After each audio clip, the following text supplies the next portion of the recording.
आधे बाउल दही में 4 चम्मच MDH चटनी पुदीना मसाला डाला, स्टर करो, पुदीना चटनी तैयार। MDH चटनी पुदीना मसाला। What has happened in Nepal, we need to be very careful about.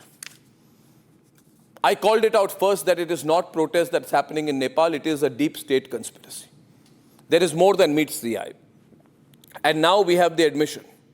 One of the protesters, and I'll run his visuals now, who got shot in the face and chest during the recent unrest, says that the protest was infiltrated. I'm not saying it. One of the lead protesters there, he says this was infiltrated, criminals entered it, and there were elements managing this unrest. This was in the course of a podcast with Niranjan. I want to play out a clip of that podcast. Do we have the clip? Okay, I think I'll just pull out the clip in a while. But before that, I welcome Kanwal Sibbal, our former Secretary, Ministry of External Affairs, and Rami Desai, well-known author and policy analyst. Thank you, Rami. And Dushyant Sridhar also with us today. Now, I have not run the news story, but I'll tell you the sum total of it, Dr. Sibbal, that the students are coming out, the protesters are coming out and saying that we had something in mind. At some stage, it was orchestrated, it was infiltrated, and it was being organized from outside. That admission is very important. How do you view it, sir, Mr. Sibbal, and what are your concerns for India? Couple of points. One is that our neighborhood has got very highly disturbed. Of course, Pakistan was always a problem, but we saw Sri Lanka disturbed, Bangladesh disturbed, and now Nepal highly disturbed. And it is the youth that have led the movements in these three countries. And there has been the same kind of arson in different degrees in the three countries. In Sri Lanka, if you remember, they burned down the residence of Vikramasinghe. Yeah. And in Bangladesh, they burned down anything that was connected to Mujibur Rahman, yes, trying to efface the history of the liberation movements. And in Nepal, they've gone even further. They have burned down the parliament, they burned down the residences of the prime minister. They have attacked physically. And this is something new. The former prime ministers, foreign ministers, finance ministers, beaten them publicly, extremely ugly. Now, who would be interested in destabilizing our neighborhood? Of course, there's no clear answer, and one has to be a little careful about conspiracy theories. But this has happened. And behind this is social media and the mobilization that occurs through social media. Now, who controls this social media? That we know. Other than that, we've seen. Now, again, I don't want to unnecessarily blame any country, but we know that US has been very active in Sri Lanka. It's been much more visibly active in Bangladesh. They wanted Hasina out, they got Hasina out. They put Yunus as prime minister there, they parachuted him there. And in Nepal, as you know, a few years ago, they insisted that Nepal accepts $450 million or something, for some programs in Nepal, which included this is not the core of it, promoting atheism in Nepal. In other words, strengthen the secular state.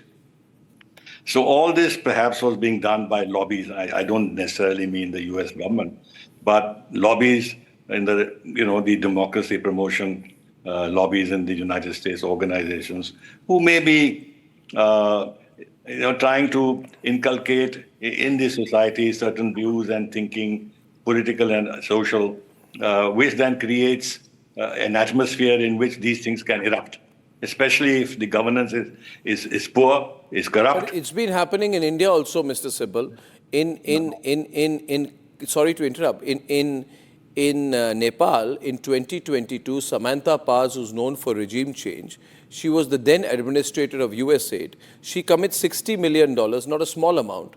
That'd be about 500 crore rupees, maybe in today's terms, or maybe more, 600, 700 crores in today's terms, to quote-unquote strengthen democratic institutions and civil society in Nepal. Very trendy words, Gen Z, civil society, democratic institutions, blah, blah, blah.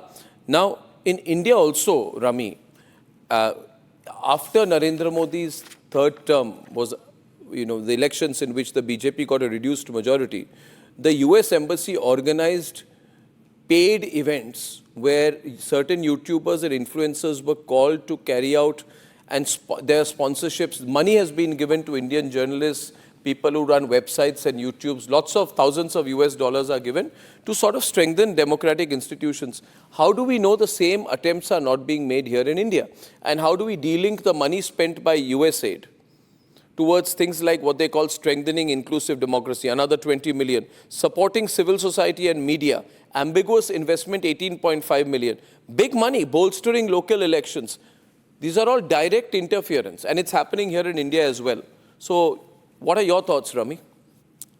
Arnab, good evening. First of all, it's great to be back on your show. But yes. I remember very well during the CA protests that I was on your show very often, and we used to look at this very deeply and very minutely of how strategically and it was almost as if a map had been laid down, not just for NGOs, but certain voices and international media organizations to misrepresent what the law itself was about. I still remember a very important magazine from the United Kingdom who had its India correspondent write that the CA will not just impact the minorities in India, but it would disproportionately impact the female minorities because they don't have any documentation. This is the kind of stuff that was published. When we look at Bangladesh also, I think observers like me who look at South Asia had started writing about international interference 2 years before the regime change happened. I think it was there for everybody to see. And when the US aid finances were brought out in public post the Trump dispensation coming into power, it was made very clear that there were student groups that were being supported, there was money being funneled through NGOs, and we have seen this happen over and over again.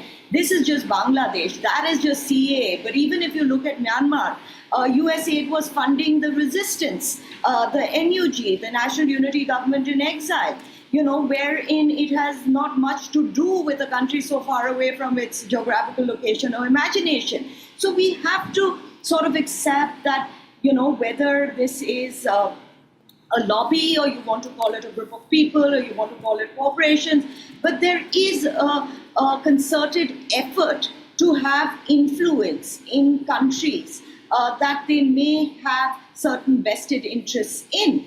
And I think to completely disregard that as a conspiracy theory, and yes, I agree with Ambassador Sibbal that, we have to be wary of conspiracy theories, but to completely disregard it is also probably... It's not a conspiracy theory. It may sound, because I'll put it this way, Rami, and I'll go across to Dushyant and go back to Mr. Sibbal, because it is not in the realm of our thinking or because the mainstream media does not talk about it.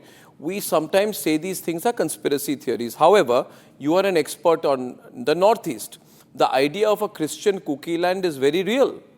The idea of carving out a Christian nation out of parts of Northeast, Myanmar and Bangladesh is very real. The fact that the Americans wanted to have a military base in St. Martin's Island is very real. If we say it, we'll be told you're conspiracy theorists. Now, I want to go back to the playbook. The playbook used here is that you amplify it when the government tries to control it, because government panics. Then there is a curfew, shutdown, and then a government sometimes uses lethal force. Then there are casualties that delegitimizes the government, and protest then moves, elites fracture, military comes in, changeover is complete. It's a pure playbook. We've seen this repeated.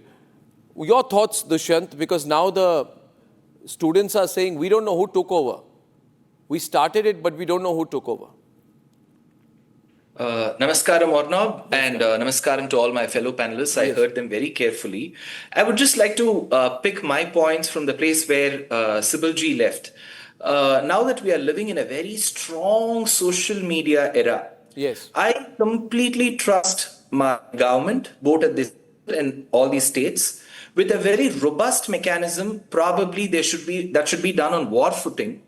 Even before any inflammatory video, fake video gets viral, I think it should be pulled down from the social media. So we should have a very robust social media team, because I'm sure, because we are a very young country with at least 600 to 700 million of our population less than the age of 30, who are completely hooked to social media. That is the bedrock. That is going to be the fireplace. And today being 11th September, the day when Bharatiyar, the freedom poet from Tamil Nadu, passed away, he says, Agni kunjondru kanden adai aange marappundil vaiten. He says, what causes forest fire is not a big fire, it is just a spark.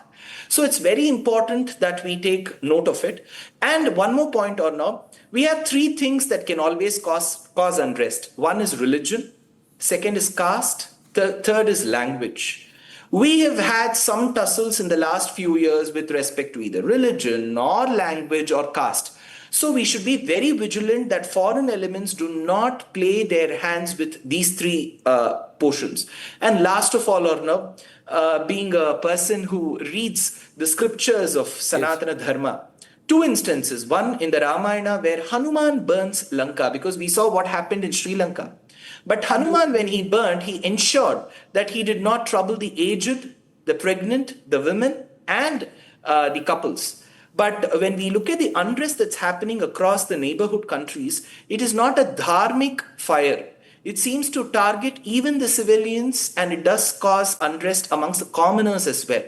So we should be very vigilant, because in the Mahabharata, the Panchapandavas were put into a palace and they were burnt. So we should be very vigilant about things happening around us, and that should help us solve a lot of things. No, absolutely it should. But, we already have a smear campaign going on here in India. A lot of people are comparing what happened in Nepal to what happened in India. And for the unguided, for those who are not aware, Mr. Sibal, it's very easy to mislead them.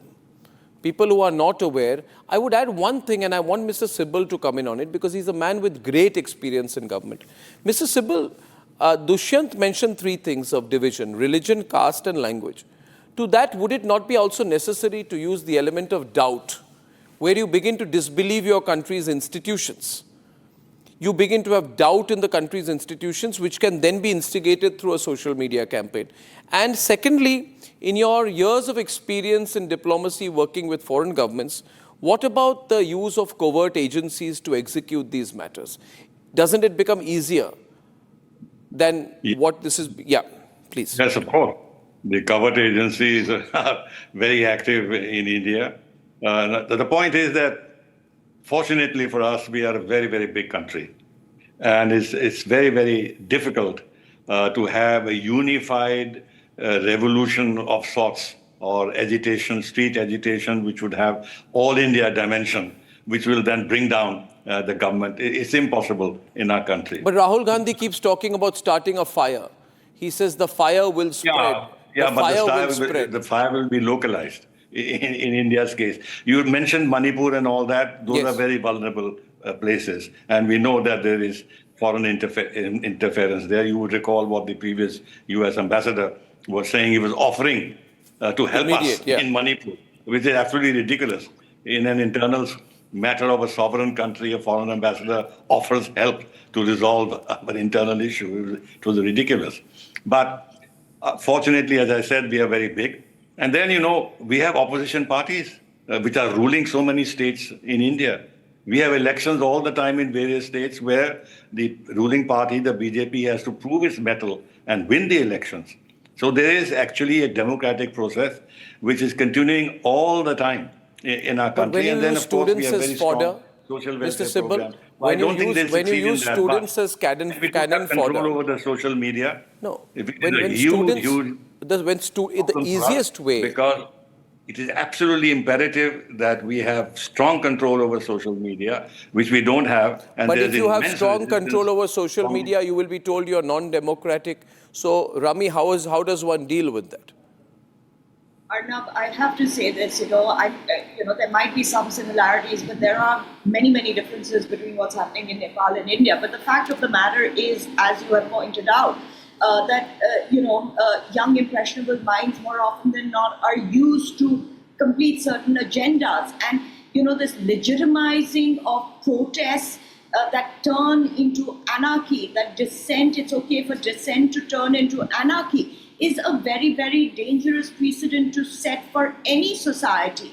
However, in this day and age of social media, in this day and age of information warfare, I don't think it's possible to completely limit or completely safeguard ourselves. I think what really works for us, as said by the previous speaker, is the fact that we are a large enough country wherein some rationality prevails. But at times, like we've seen previously, whether it was the farmers' protests, whether it was CA, that it does go out of hand. We have to have control on international funding coming into India.